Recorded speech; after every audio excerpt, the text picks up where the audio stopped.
on property because this ain't my neighborhood, no way. So what you beefing on then?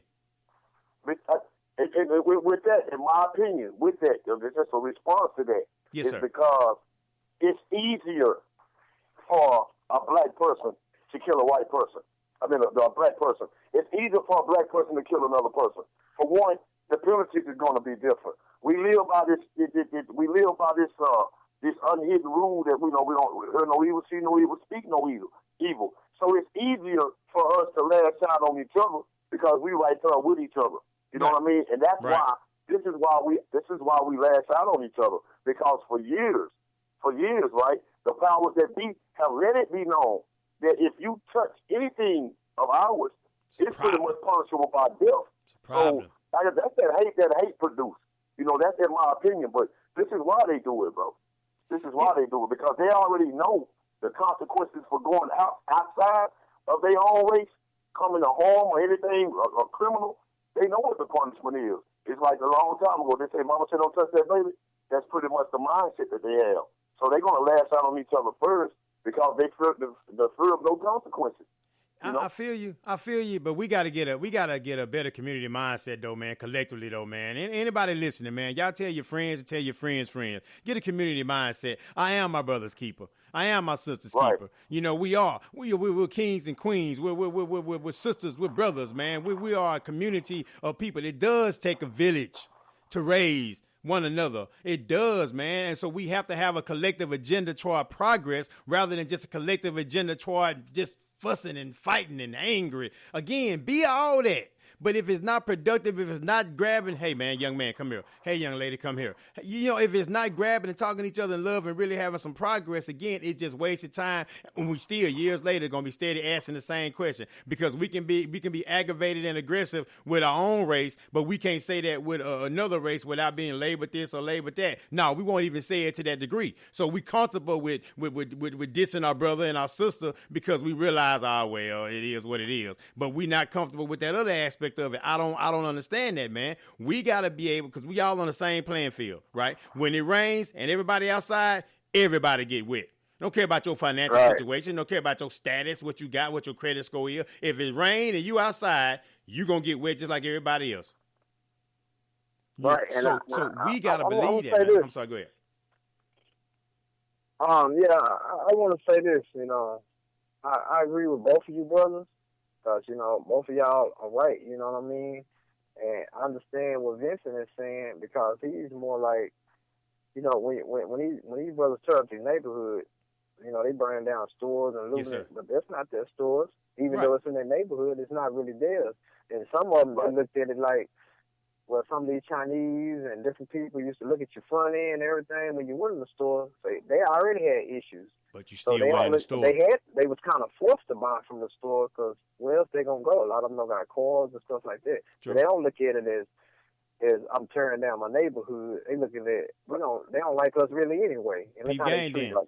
Somebody else started cooking some Chinese food. Right, and it's gentrification. Like we talked about this before. They'll build other stores, you know. It's gonna always be other stores because people trying to look to come up off of us, you know, especially black people. Everybody trying to come up off of us. But anyway, I wanted to also, you know, address what you was talking about, the community. We should do this, and this comes with knowledge. This comes with patience and teaching and starting with our children. If you got little children, start there. Because, see, some of these brothers who were 16 and 17, I think me and Vincent was talking about this the other day, they already almost got a set mind, you know? Right. They already almost got a set mind. So you kind of still, you might, but you're kind of catching them a little later. But if we start with the little babies, you know, I think that it'll be a tremendous change. And I want to say this, man, and my last point. Man, I have kind of mixed feelings about things sometimes. Mm-hmm. Because, you know, we talk about this progress and what we want to do, brother, and it's very positive. But when I think about something like Black Wall Street, this is why I'm saying this. A Black Wall Street, bro. Black people had built this American dream. And they owned section. They was millionaires, bro. They had millionaires. They had their own land, own stores, and own banks. What happened? This black man who they thought touched this white lady. What Yeah, happened, in the bro? elevator. He ended up, and all these brothers wanted him to do was get a first shake in court. And what happened? They went and, tore down everything, bro, and bombed them. Yeah. Everything. So, and this was help. Now we was talking about how, you got the government. The government's supposed to come in on stuff like that. But they didn't do that. They didn't do and so it was destroyed. So in my mind, when we be talking about building our communities and all this stuff, what kind of message is that sending, brother? Right. Like to work and build this stuff, and this can still happen. Like, I mean, it's kind of, it's really deep when you think about it, man. But like, no, that's why that was the message, though, B. That was the message. You feel me? That was the message. Because we started asking why we don't have nothing like that no more. The message was sent. Right. See, that's the point. You know what I mean? That's the point. That's why a lot of people say, "Hey, I don't want to do this," or like this sister said, she asked a little kid one time. She wrote the book called The Ice Paper. Francis Wilson. Francis Wesley. Right. Wesley.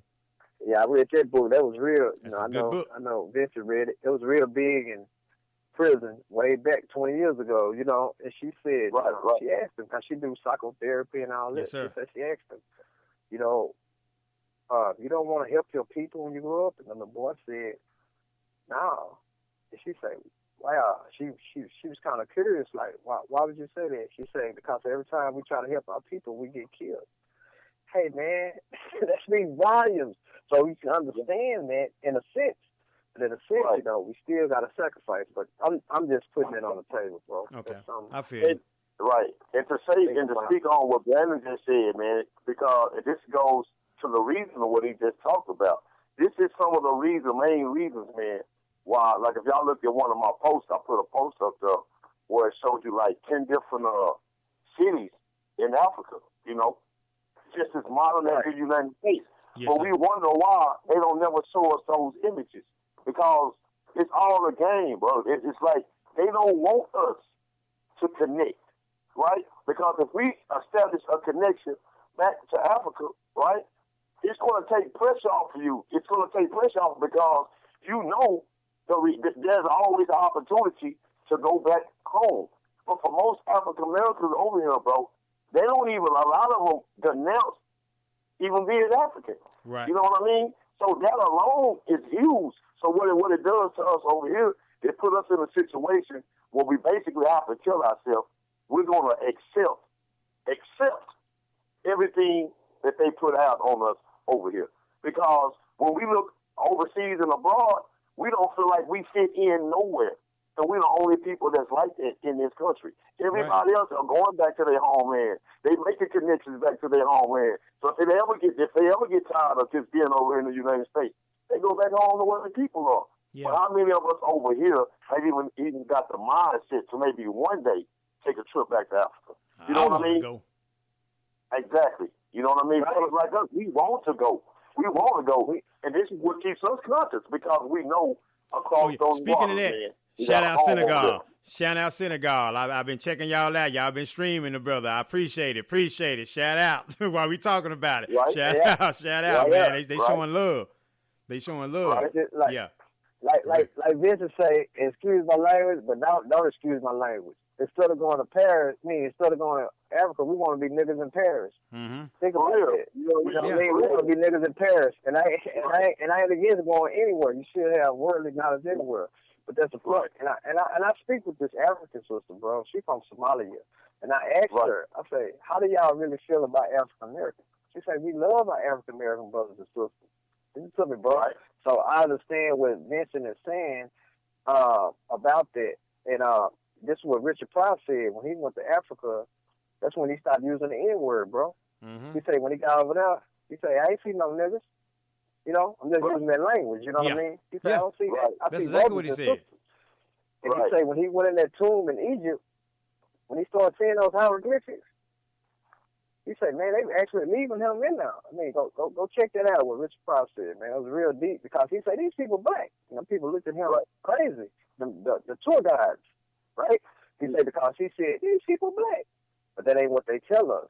And that's why we talking about. That's why Vincent said we got to get them back what they taught us, because that's that confusion, that's that anger, that's that bitterness, and all that stuff we feel because we got low self-esteem a lot of times, brother. That's why we want to fake eyelashes and we weren't. And it's not to bash your sisters, but this is why we do this. This is why Lil' Kim painted her. We're dealing with these same self-hate issues, that was in the 60s, in the 30s. And he's still dealing with it. It's because something is not being addressed. Because it's not treated. But, bro, it's real, Definitely, it's real. Man. Definitely, okay? Right. We don't never want to leave without giving solutions, all right? Give solutions. We've been at it for a while. So, Mr. Booker, some of the solutions that you would implore to the listeners for this particular round table discussion, my brother. I would say, one of the solutions will be, man, know that every individual have, we all have a brain, and we have to use it. If you're a part of any organizations or religions or whatever it is, man, and it's not allowing you to ask questions, you need to question it. You know what I mean? Because nothing should tell you that you're not allowed to ask questions. That's what we have a brain for, And another solution would be, don't become so complacent and content with just having, what I mean, as far as dealing with religion, just don't be so content when, look around the world, man, because there's different walks of life, there's different other avenues of life, you know what I mean? We just over here in the West, man, and just always try to keep an open frame of mind, always keep an open mind, and everything should work out, man, you know what I mean? And just continue to strive and continue to be righteous, and, stay around righteous people, Still around like minds, man, is one of the biggest solutions. I can dig it. Mr. Whiting? Man, I'm going to say just try to figure out, start thinking and figuring out why you angry and why you have so many different emotions. And never be afraid to learn and study different things, and be balanced in life, try to be balanced and, when you're dealing with everything and not to be too extreme with anything. Mm-hmm. And never be afraid to change, change don't happen overnight.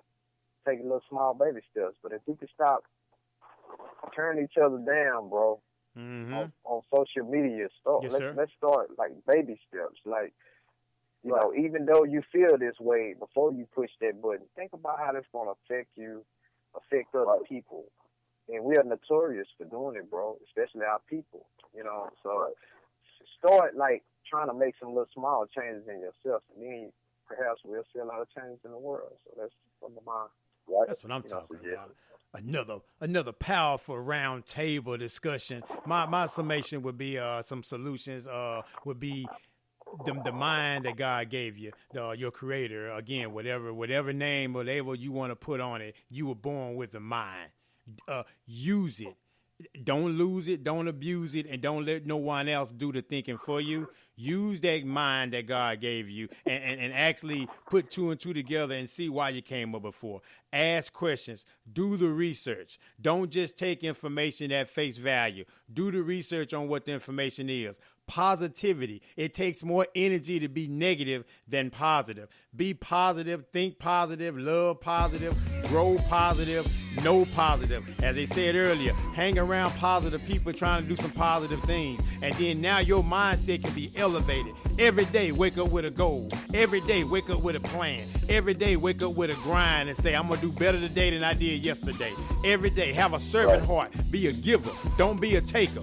Be a giver out here. And you watch and see how things can grow. Watch and see how things can change. Don't be a divider. Be a peacemaker. Be about that 100. I know it's easier said than done. I know that road of negativity is way of travel. I know that road of peace is not traveled by a lot of people, but you travel, and you should be able to travel on that road real easy and go a lot further because there's not a lot of people on it. Can you dig it? I want to thank y'all, brothers, for y'all time. I want to thank y'all for y'all patience. I want to thank y'all for having this roundtable conversation. I want to thank y'all from straight from the streets. Can you dig it? I appreciate everything, man. Y'all, another wonderful conversation. Fans, shout out to y'all big time. Everybody, everywhere, man. I appreciate everything.